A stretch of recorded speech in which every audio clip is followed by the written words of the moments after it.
આજે આપણે કામચલાઉ મનાઈ હુકમ ક્યારે મળી શકે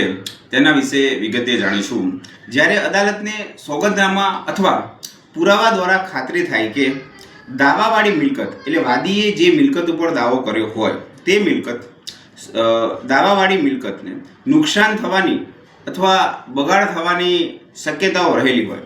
પ્રતિવાદી દ્વારા તેને વેચી દેવાની શક્યતાઓ જ્યારે અદાલતને લાગતી હોય ત્યારે અદાલત આવો મનાઈ હુકમ એ આપી શકે છે। પ્રતિવાદી તેના લેણદારોને છેતરવાના ઈરાદાથી મિલકત ખસેડવાની કે નિકાલ કરવાની ધમકી આપતો હોય, જો વાદીને હંમેશા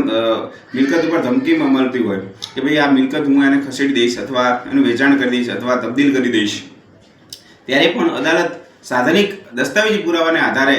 આવો કામચલાઉ મનાઈ હુકમ આપે છે। પ્રતિવાદીને મિલકતમાંથી ગેરકાયદેસર રીતે બેદખલ પ્રતિવાદી વાદીને,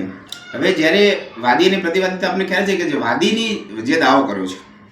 સમજી લો, અને મિલકત જો સાધનિક પુરાવા દ્વારા કોર્ટને એવું લાગતું હોય કે ભાઈ આને અન્યાય થયો છે, તો પ્રતિવાદી વાદીને મિલકતમાંથી ગેરકાયદેસર રીતે બેદખલ કરવાની જ્યારે ધમકી આપતો હોય વારે ઘડીએ, ત્યારે પણ ન્યાયની અદાલત પોતાની વિવેક બુદ્ધિનો આશરો લઈ અને આવો કામચલાઉ મનાઈ હુકમ મળી શકે છે। નમસ્કાર, હું નરેશ મકવાણા।